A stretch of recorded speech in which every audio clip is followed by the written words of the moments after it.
함께 본문 말씀 보도록 하겠습니다. 오늘 본문 말씀은 창세기 3장 21절 말씀입니다. 창세기 3장 21절 말씀입니다. 길지 않기 때문에 다 함께 봉독하실 때 힘차게 봉독하시기를 축복합니다. 여호와 하나님이 아담과 그의 아내를 위하여 가죽옷을 지어 입히시니라. 아멘. 오늘 본문 말씀과 함께 은혜 받고자 하는 설교의 제목은 가죽옷으로 본 예수 그리스도입니다.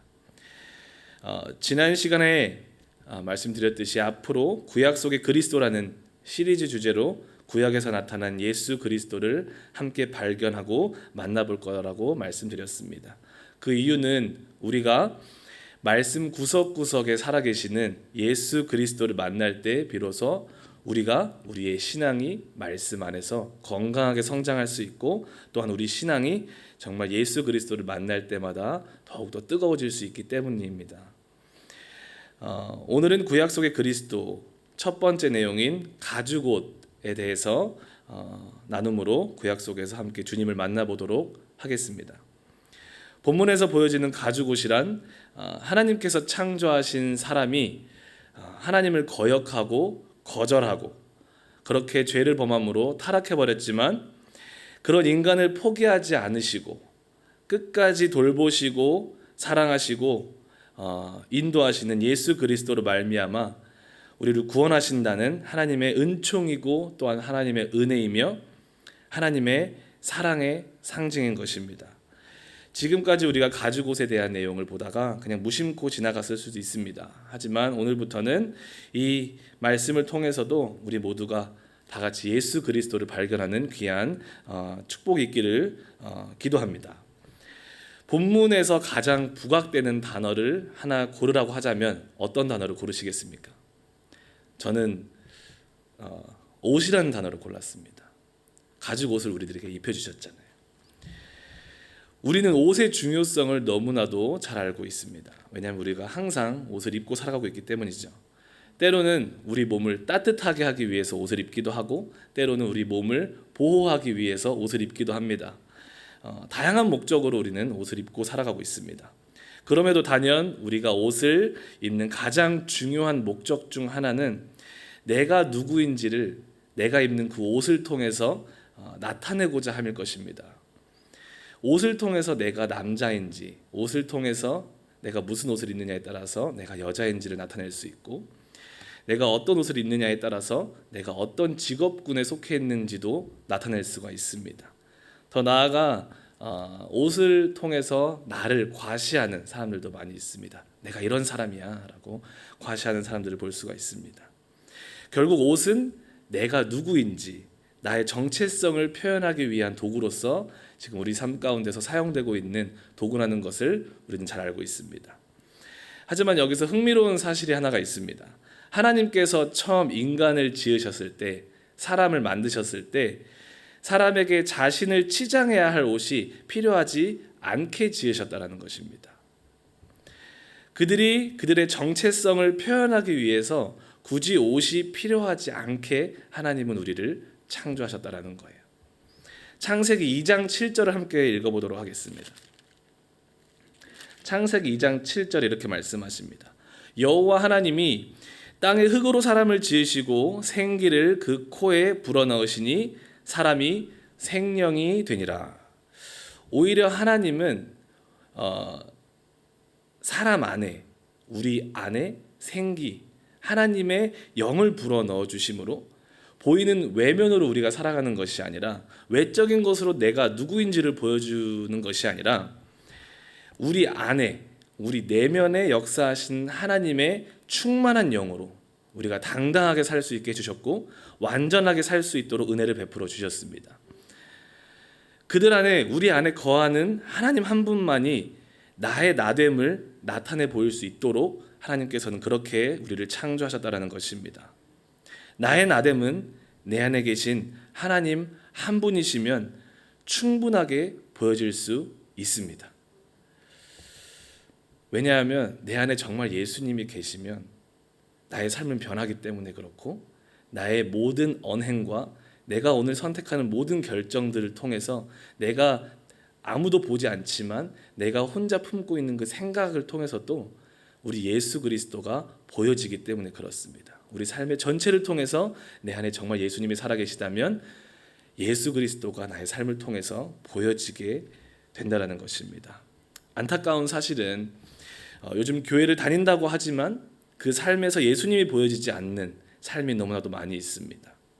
교회는 가지만 그 내면을 충만케 하시는 하나님을 우리의 왕으로, 우리의 주인으로 모시고 살지 않기 때문에 그런 현상이 있을 줄 믿습니다. 오늘 본문 말씀의 문맥을 보게 되면 아담과 하와가 선악과를 따먹음으로 죄를 범합니다. 이 사건의 본질적인 의미가 무엇일까요? 그들을 충만케 하고 완전케 하던 하나님을, 그들을 그들되게 하던 그 하나님을, 그들 안에 계시던 그 하나님을 자신의 삶에서 몰아내고 자기들 자신이 하나님이 되려는 인류 일대 최대의 범죄였다는 것입니다. 그것이 죄의 본질이에요. 죄의 본질은 뭐냐면 하나님이 내 안에 없는 상태인 것입니다. 죄의 본질은 하나님의 자리를, 내 인생에 하나님의 자리를 내가 빼앗은 것입니다. 그들은 사단의 미혹에 넘어가서 자신들의 삶 안에 충만하게 거하시던 하나님을 몰아내면 자기 자신들이 더 빛날 거라고 생각을 했습니다. 더 나다워질 거라고 생각을 했습니다. 하나님보다 내가 나를 더 잘 표현해낼 수 있어 라고 생각했을 것입니다. 그런 찬란하지만 거짓된 자신들의 모습을 상상하고 생각하고 기대하며 아주 과감히 그들은 그들 안에 계셨던 하나님을 자신의 삶에서 몰아내었던 것입니다. 아마 그때까지는 그들은 몰랐을 것입니다. 하나님이 그들 안에 없는 것 자체가 자기 자신을 얼마나 초라하게 만드는 것인지를 몰랐을 것입니다. 하나님이 내 안에 없는 것 자체가 내 삶을 얼마나 소망 없이 만들고 만족함 없이 만드는 것인지를 그들은 몰랐던 것입니다. 더 나아가 하나님이 없는 삶은 생명이 없는 삶이라는 것을 그들은 몰랐던 것입니다. 그들이 하나님을 그들 안에서 제거하자마자 그들이 취한 가장 대표적인 행동이 있습니다. 그것이 뭐냐면 그들의 손으로 그들 스스로를 위해서 옷을 만들어 입었다는 것입니다. 창세기 3장 7절을 보도록 하겠습니다. 이렇게 말씀하십니다. 이에 그들의 눈이 밝아져 자기들이 벗은 줄을 알고 무화과 나무 잎을 엮어 치마로 삼았더라. 아담과 하와가 범죄하여 하나님을 자신들의 삶에서 제거하였을 때 발견한 것은 그들 안에 공허하게 자리 잡고 있었던 자기들의 수치심과 연약함을 발견하기 시작합니다. 그 상황 가운데 그들은 마땅히 하나님께 돌아와 하나님께 도움을 구하고 하나님께 나아갔어야만 했지만 그렇게 하기보다 햇빛이 들면 금방이라도 시들어버릴 풀옷을 그들의 손으로 그들 스스로 만들어 입었다라는 것입니다. 아무리 가려도 곧 말라 시들어서 다시 한번 나의 수치가 드러날 수밖에 없는 그런 헛된 노력을 그들은 계속했다라는 것입니다. 이는 그들이 하나님 외에 자신의 손으로 만든 어떠한 것으로 자신의 정체성을 정의하고 싶었다라는 것이고, 더 나아가 그들은 만천하에 보여진 자신들의 수치와 절망과 공허함을 애써 자신들의 손으로 만든 어떠한 것으로 숨기고 채우려고 하기 시작했다라는 것입니다. 더 나아가서 자신들의 손으로 만든 어떠한 것으로 자신들이 처한 그 절망적인 상황에서 스스로를 구원하고자 부단히 애를 쓰며 살아가기 시작했던 것입니다. 이 모습이 지금 오늘날 우리들의 모습이 아닐까요? 모든 인류가 공통적으로 밟아 나아가고 있는 동일한 발자취가 아닌가 싶습니다. 오늘날 종교적인 행위로 구원을 얻고자 하는 사람들이 얼마나 많습니까? 제가 친구 중에 시바라는 친구가 있습니다. 정말 극단적으로 힌두교를 섬기는 힌두 친구인데요. 지금은 기독교로 개종을 했습니다. 예수님을 뜨겁게 만나고 지금 예수님을 섬기고 있는데 그 친구가 교제 가운데 이런 말을 하더라고요. 자기가 힌두교를 섬길 때 그 구원을 얻기 위해서 어떤 행동을 했냐면 지금 우리가 이렇게 매일 새벽 기도를 나오잖아요. 근데 교회 한 군데 나오시죠? 순복음교회 한 군데 나오시죠? 감사하시기를 축복드립니다. 왜냐하면 이 친구는 구원이라는 걸 얻기 위해서 새벽 3시에 일어나서 맨발로 10군데 힌두 사원을 돌아다닌다고 합니다. 힌두 사원을 가면 거기서 기도하고, 두 번째 가서 기도하고, 세 번째 가서 기도하고, 발이 얼음짝같이 차가워서 너무 고통스러운데도 맨발로 가야 된다고 합니다. 그렇게 10군데를 쫙 돌고 집에 와서 따뜻한 물로 샤워하면 얼마나 좋겠습니까?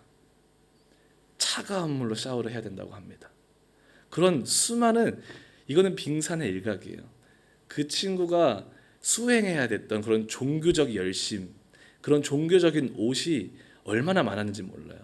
수많은 사람들이 구원이라는 걸 얻기 위해서, 내가 구원받기 위해서 그런 종교적인 옷을 걸치고 살아가고 있다는 것입니다.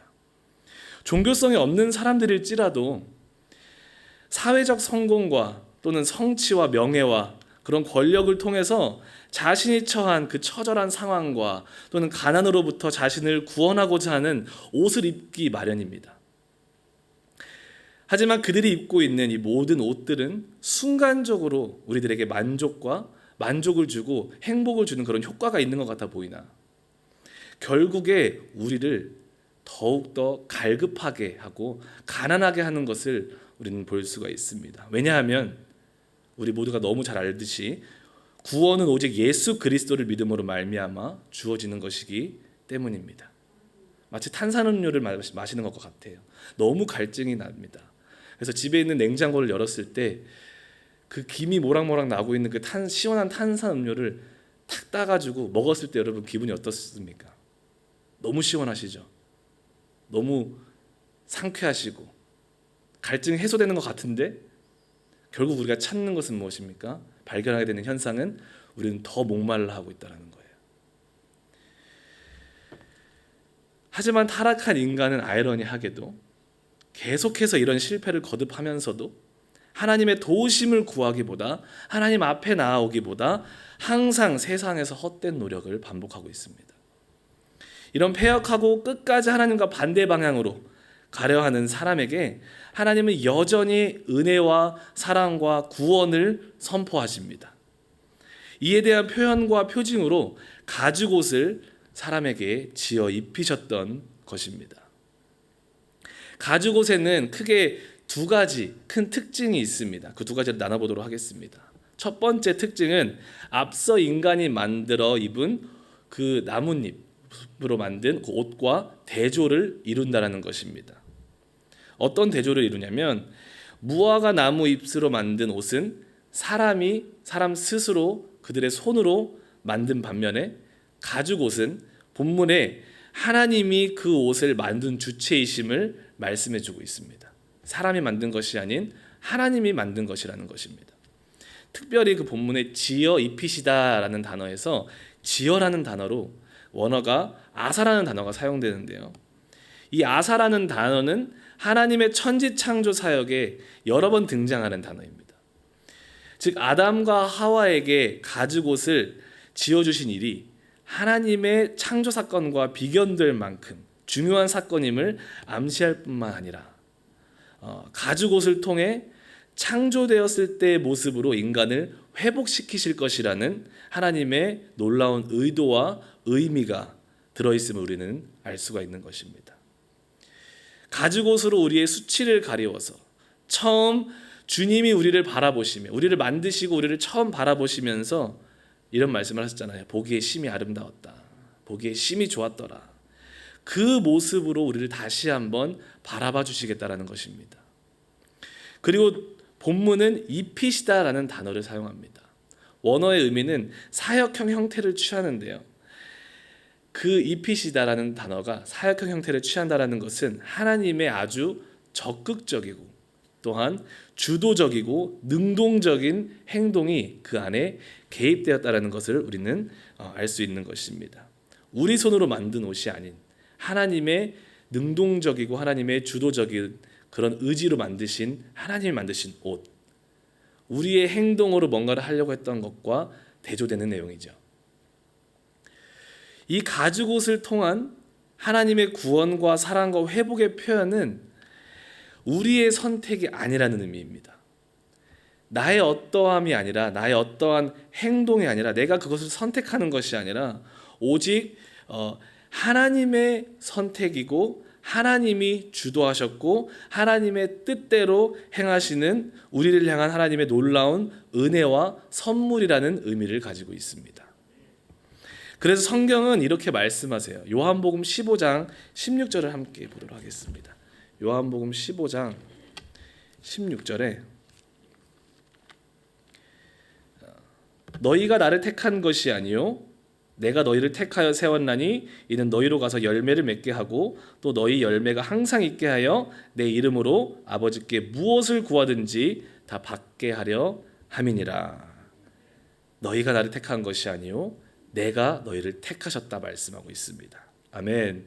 이것이 첫 번째 특징이고요. 두 번째 가죽옷의 특징이 있습니다. 두 번째 특징은 가죽옷을 만들기 위해서 동물이 피 흘려 죽었어야 했다라는 것입니다. 죄를 지은 인간을 감싸기 위해서 죄 없는 짐승이 대신 희생된 겁니다. 이처럼 짐승이 피를 흘린 것은 구약 시대를 통해 드려졌던 짐승의 피 흘리는 희생 제사가 이때로부터 시작되었음을 우리들에게 말씀해 주고 있고요. 더 나아가서 이 피 흘림은 장차 인간의 죄를 대속하시기 위해 단번에 희생양으로서 드려진 예수 그리스도의 속죄 사역을 예표하고 있는 것입니다. 하나님은 인간이 자신을 몰아내는 아주 끔찍한 반역죄를 범했을지라도 피 흘림을 통한 구원을 인간에게 제시하신 것입니다. 죄는 반드시 죽음을 요구합니다. 죄는 반드시 죽음을 요구합니다. 왜냐하면 성경이 말씀하고 있기 때문에 그래요. 죄의 삭은 사망이다. 누군가는 이 죄 때문에 죽었어야만 했습니다. 그리고 그 죽었어야 할 대상은 바로 다른 누군가가 아닌 바로 여러분과 저였습니다.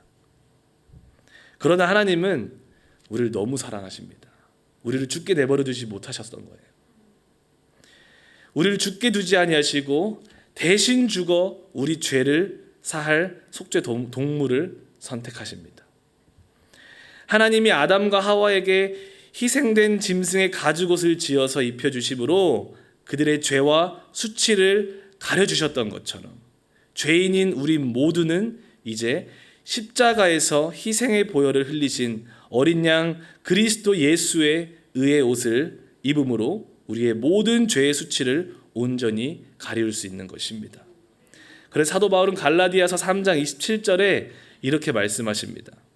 누구든지 그리스도와 합하기 위하여 세례를 받는 자는 그리스도로 옷 입었느니라. 아담과 하와에게 가죽옷을 입혀주셨듯이 오늘날 우리에게 예수 그리스도의 의의 옷을 입혀주신 것입니다. 이와 같이 우리가 살펴본 가죽옷은 십자가에서 우리의 죄를 위하여 피 흘려 돌아가신 예수 그리스도의 사랑과 은혜와 구원을 의미합니다. 끝까지 폐역하고 믿음 없이 주님을 외면한 우리를 향한 하나님 아버지의 포기하지 않으신 진실된 사랑의 표현인 것입니다. 주님이 우리를 구원하고 싶어 하시는 그런 애끓는 심정이 이제는 이 가죽옷을 바라보실 때 느껴지십니까? 아멘. 그 심정이 그 가죽옷 안에 정말 꾹꾹 눌러나봐 하나님이 표현하고 계시는 줄 믿습니다. 사랑하는 성도 여러분, 오늘 우리에게 선포되어진 이 아버지의 마음을 붙잡고 이 하루를 주님과 동행하면서 살아가시지 않으시겠습니까? 이제는 이 아버지의 마음을 나만 갖고 있는 것이 아니라 내가 사랑하는 형제, 자매, 내 가족에게, 내 연인에게, 내 아내에게, 내 남편에게 전하면서 살지 않으시겠습니까? 날마다 주님을 말씀을 통해 발견하시고 그분을 만나시고 그분을 통해서 힘을 얻고 위로를 얻고 사랑으로 채워지는, 그리고 그 사랑을 나누시는 모든 성도님들 되시기를 이 아침에 주님의 이름으로 축복드립니다.